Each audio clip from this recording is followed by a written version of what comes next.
This is actually going to be kind of quick, though I'd initially expected that this would be longer, but, well, this game is ridiculously short and simplistic, so there really isn't much to say about it.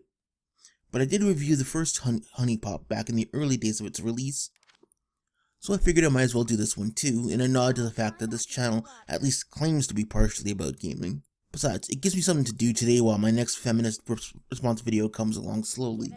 I think the best way to describe Huniecam Studio is the same way that a friend of mine put it when I asked him if he was going to play it. It looks like a very well-polished Flash game from Newgrounds.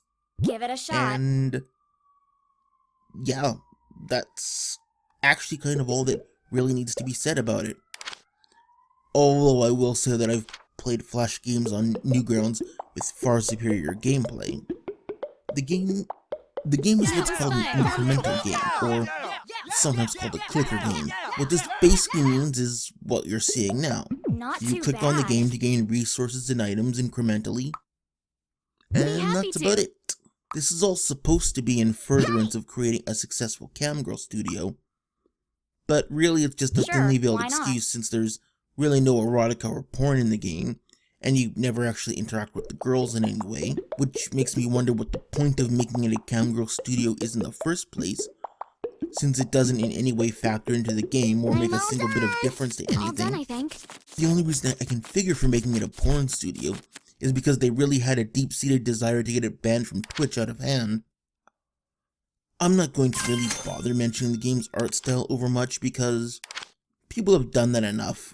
But, well, you can see it for yourself. Okay, then. It's this messed up chibi/western style crap that's meant to look cutesy and drawn by 14-year-old girls, which is a great choice for a game that's supposed to center around a porn studio. I've seen some people try to defend this as them trying to imitate the artwork of mobile games because they're satirizing the genre, which may or may not be true, and we'll get to this one later, but it doesn't change the fact that the art is horrible.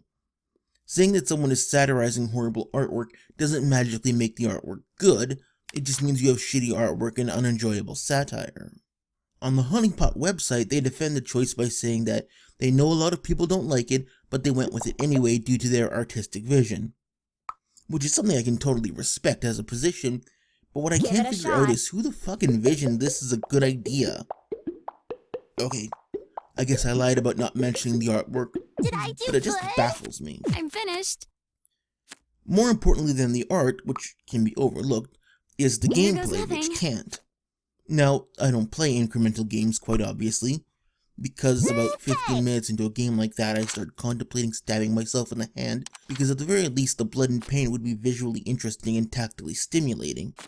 And I do enjoy simulation games, which is what I had thought this was from what had been leaked previously, so take this as kind of an outsider's view, but I can't imagine that the same people who like Huniecam are going to have a lot of crossover with this. Basically, the game is all about getting a high score, which in this case is represented by money. You have 21 in-game days to rake in as much cash as you can, and you do this by whoring out your collection of cute teeny-bopper-looking girls on cam shows and dodging the police squad that's trying to arrest you for indecent acts involving a minor. On the plus side, that means the artwork should make it a hit with the social justice crowd. You do this by clicking on the girls and clicking on the job that you want them to do, and you click repeatedly on the building to speed up the time it takes to finish the action, and when they're done, you click to collect the rewards for doing the action, then you click on another action, and that's about it. That's the entire game right there. It's essentially like level grinding in an RPG, but even less interesting, dynamic, and worthwhile.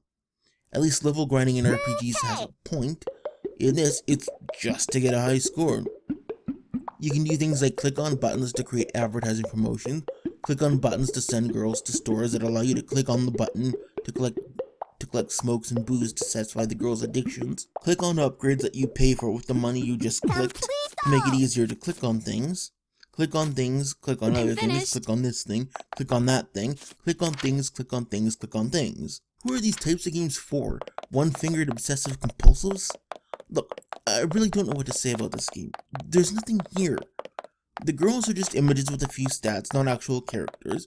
There's no story, the gameplay is so underdeveloped it's practically in diapers, and it's about as challenging as slap fighting a wheelchair-bound autistic. Be happy to. I mean, it's extremely well polished. You can tell they put effort into it, and knew how to design it. It's just why they would, that's baffling. It's not even replayable. The second or third playthrough isn't going to be any different than the first. Now, I keep hearing people defend this by saying that it's supposed to be a parody of mobile games, but I don't buy that for a second. This doesn't parody anything. It plays all of the tropes of mobile games straight. It doesn't bother to lampshade them. It doesn't really make them any more humorous than, a mobile game trying to be funny would already be humorous. If this is a parody, it's one of the most limp-dicked ones I've ever seen. I think the really telling thing in all this is that even the people that are saying that they like it seem to have a lot of trouble actually naming anything positive about it. I looked at about 100 positive reviews on Steam, and was discussing it on Kotaku in Action, and nobody could actually tell me why this game is supposed to be good. Most of them described the gameplay and the style of the game, but none of them actually gave any constructive idea of why anyone should want to play it. But they were all saying how much you should play it and how much they enjoyed it, which has the distinctive smell of the drooling fanboy about it. The sad thing is that I really liked Honey Pop. Despite the problems that I mentioned about it in my review of the game, Honey Pop was a great game. Hell, I still play it over a year later. One person told me that the game was at least worth the $7 that he paid for it. But the thing is, you can play better games for free anytime you want on any mobile device, instead of paying $7 to play a shitty mobile game on your PC. Sure, anyway, why that's not? enough of this. I'll talk to you all later.